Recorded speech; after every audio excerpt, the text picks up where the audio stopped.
Strateegiline ebaõnnestumine Vladimir Putini jaoks.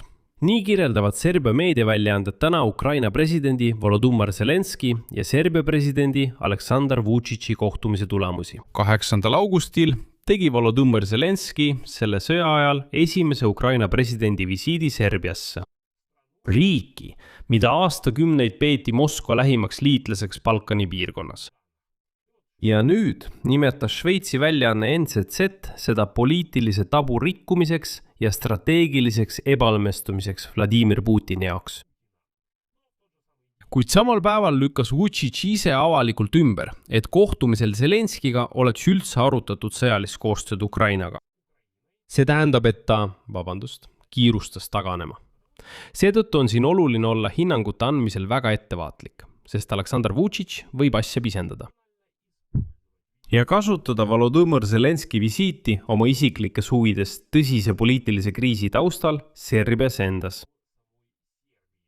Selles saates analüüsime, mis tegelikult juhtus ja mis kõige tähtsam, kas võib rääkida Serbia pöördumisest Ukraina ja Euroopa poole. Või mängib Belgrad lihtsalt taas oma aastate pikkust topeltmängu. Teisest küljest uudiste taustal, et Türgi alustas Atmaka rakettide müüki Ukrainale, millest rääkisime eelmises saates. Tasub meeles pidada, et varem kinnitas Aleksandr Vučić, et Belgrad tõepoolest müüb relvi lääne partneritele. Täiesti aru saades, et need tarnitakse edasi Ukrainasse. Minu nimi on Aleksei Petši, vaatame koos üle Volodymyr Zelenski visiidi tulemused Serbiasse, millest ta rääkis Aleksandr Vučićiga ja mida see kõik tähendab Ukraina ja Serbia jaoks. Aga enne kui alustame, palun tellige see YouTube'i kanal, liigume 300 000 tellija poole. Seega olen tänulik iga teie tellimuse ja iga teie meeldimise eest.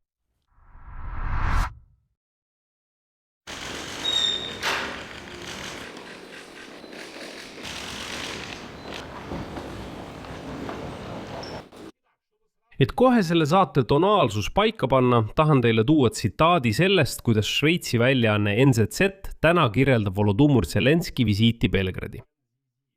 See on kõnekas, kuid võib teatud määral eksitav olla. Tsitaat.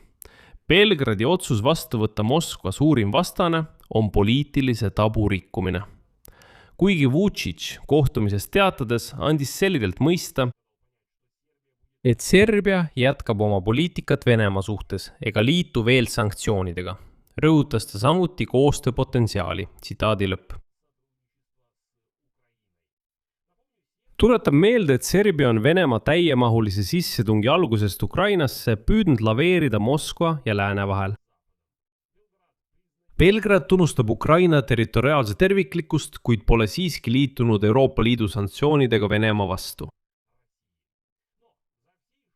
Kuid kogu Ukraina suhtes heade kavatsuste varjus on Vučićil oma enda ja mitte eriti varjatud motiiv. Näidata oma rahvale, täpsemalt teatud osa valijaskonnale, valmisolekut dialoogiks läänega ja isegi Ukrainale.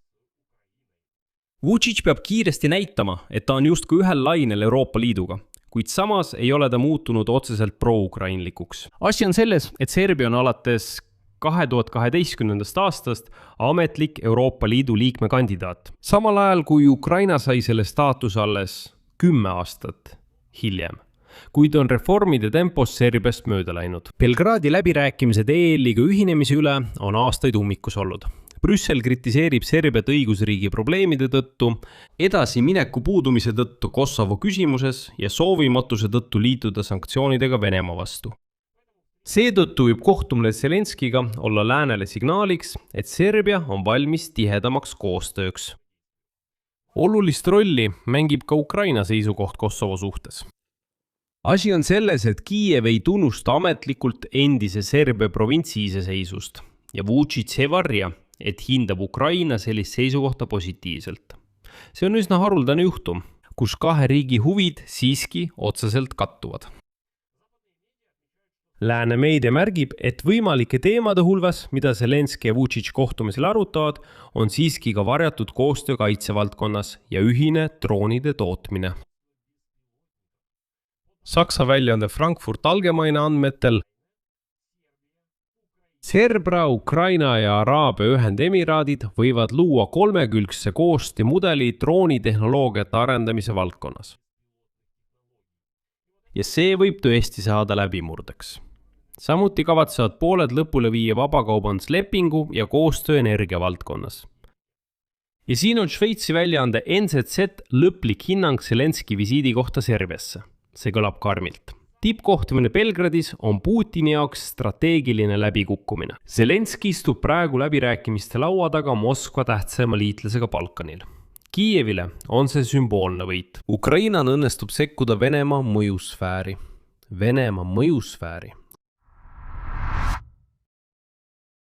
Kuid siiski on midagi, mis tõsiselt varjutab selle ilusa pildi Zelenski ja Vučići kohtumisest. Aleksandr Vučić ise kiirustas avalikult ümber lükkama, et kohtumisel Zelenskiga tõstatati just sõjalise koostöö küsimusi Serbia ja Ukraina vahel. Ta ütles, et praegu seda kindlasti ei ole. Aga mis juhtub pärast sõja lõppu, see on Vučići sõnul juba hoopis teine küsimus. Ehk siis Serbia president ise lükkas samal päeval, mil lääne meedia nimetas visiiti strateegiliseks löögiks Putini pihta, isiklikult lükkas ta ümber selle tõlgenduse kõige teravama osa, nimelt ühise relvatootmise teema, kuid vihjas kohe, et tehing võib puudutada tulevikku, mitte tänast päeva. Samuti on märkimisväärne, et Serbia opositsioonipartei pidas Zelenski visiiti Belgradi ohuks suhetele Venemaaga. See tähendab, et isegi Serbia sees ei ole üksmeelt selles, kas toimuv on Serbiale kasulik. Aga see viitab sellele, et serblased on alustanud oma valimiskampaaniat. Ma ei räägi sellest niisama. Asi on selles, et Serbia president Aleksandr Vučić teatas juba juunis, et lahkub järgmise nädala jooksul presidendi ametist ning toetas enne tähtaegsete presidendi ja parlamendi valimiste korraldamist.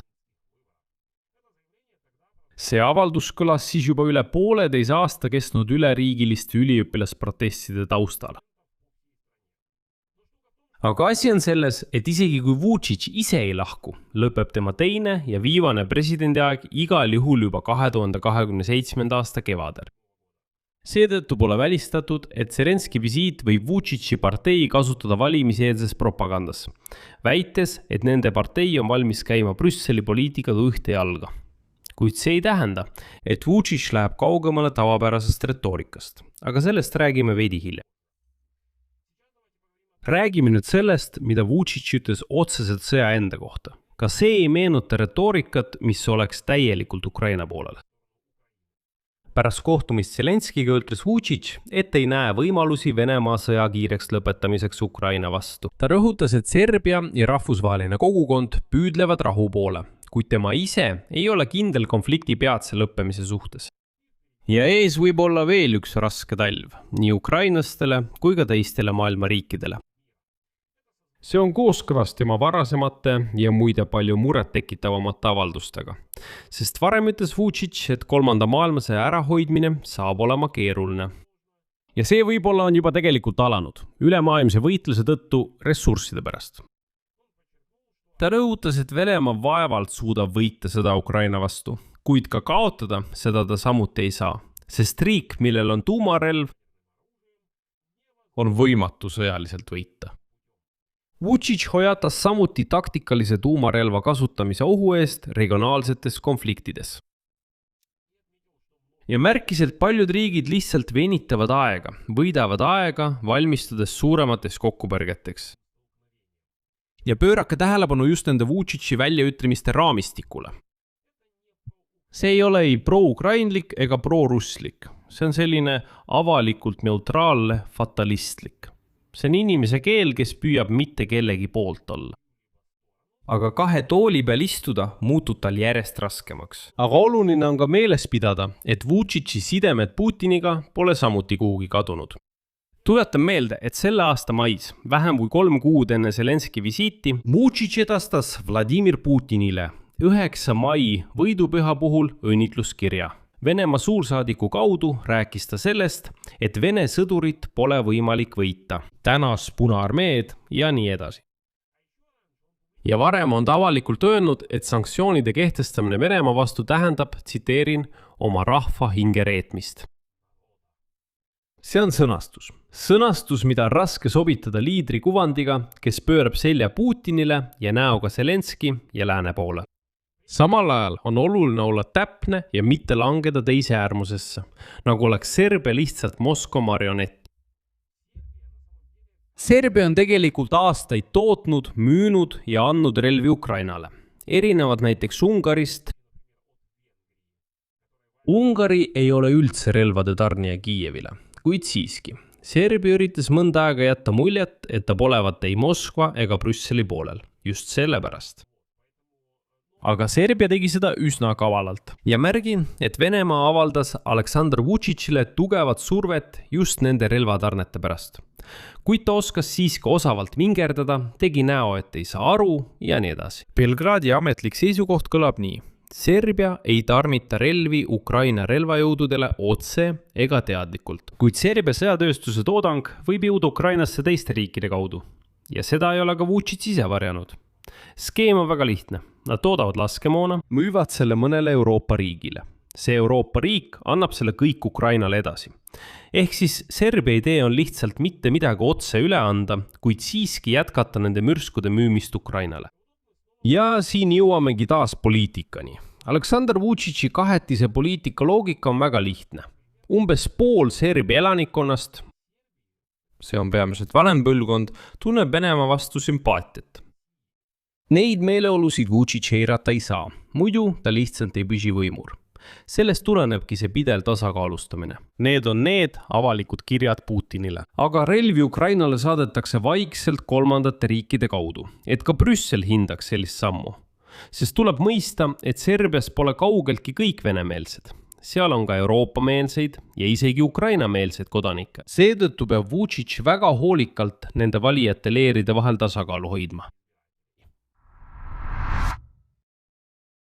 Ja viimane, kuid äärmiselt oluline punkt. Vučić ise ei ole praegu kõige tugevamas sisepoliitilises olukorras. Kordan veel kord. Juba 2026 aasta juuni lõpus massiliste valitsusvastaste protestide taustal teatas Vučić avalikult, et astub tagasi ja kuulutab välja erakorralised presidendi ja parlamendivalimised. Tema sõnu peaks juhtuma lähimate nädalate jooksul.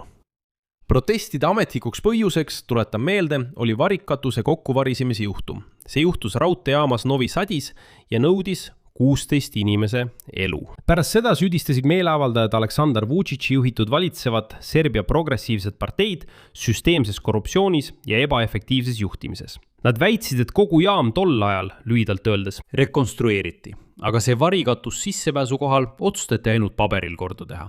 Lõpuks see variseski kokku ja kahjuks nõudis 16 inimese elu. Samas Aleksandr Vučić ise väitis, et on kindel, et jääb poliitikasse ja säilitab oma mõju isegi pärast ametlikku tagasiastumist presidendi kohalt. Ja praegu kaalub Aleksandr Vučić endale peaministri ametikohta. Sest ta ei saa enam presidendiks olla, 2 ametiajaga saavad läbi. Ja samal ajal opositsiooniline, roheline, vasakpoolne rinne, nii seda nimetatakse, ütleb otse välja, et nende arvates on kogu see lugu Vučići tagasiastumise ja valimistega vajalik talle ainult selleks, et ühiskonna tähelepanu kõrvale juhtida ja uute poliitiliste manöövrite põhjuste loomiseks. Ja mingis mõttes on opositsioonil õigus. Valimised on juba kavandatud 2026 aasta sügisesse ja Vučići ametlik presidendi volituste tähtaeg, isegi kui ta poleks enne tähtaegselt tagasi astunud, oleks lõppenud alles 2027 aasta kevadel. Üldiselt poleks tal võimul enam kaua jäänud, ükskõik mis juhtuks. Ja siin tekib täiesti loogiline järeldus. Tundub, et kohtumine Zelenskiga on eelkõige kasulik just Vučićile endale. Täpselt sel hetkel, kui tema poliitiline olukord riigis on väga ebakindel. Sümboolne žest lähenemisest Lääne ja Ukrainaga. See on viis näidata Brüsselile ja oma valijatele, kes toetavad eurointegratsiooni, mitte Venemaad, et Serbia Vučići juhtimisel liigub õiges suunas, samal ajal ohverdamata reaalseid sidemeid Moskvaga, mida ta samal päeval demonstratiivselt kinnitas. Lükkas ümber sõjalise koostöö ning arutles tuumariigi Venemaa võitmatusest. See tähendab, et Vučići ja Zelenski kohtumine on sümboolne. Ja ma ütleksin hoolikalt doseeritud žest. Jah, see on Ukraina presidendi esimene visiit sõja ajal. Räägitakse kaubandusest, energeetikast ja isegi võimalikust droonide tootmisest tulevikus. Kuid peamises küsimuses edasiminekut ei ole. Sanktsioonid Venemaa vastu, mida Belgrad endiselt ei kehtesta ja Vučići retoorika põhjal ei kavatsegi kehtestada. Seetõttu ütlen saate lõpus nii. Kohtumine Zelenskiga on samm, mis töötab eelteige Aleksandr Vučići maine heaks Brüsseli ees ja omaenda valijate silmis. Mitte, aga Serbia tegeliku geopoliitilise ümberorienteerumise algus. Siia panen 3 punkti. Kirjutage oma arvamus ja järeldused selle saate kommentaaridesse, tellige kanal, vajutage kellukesele ja ärge unustage panna laiki. Sellega on kõik. Hoolitsege enda eest. Kõike.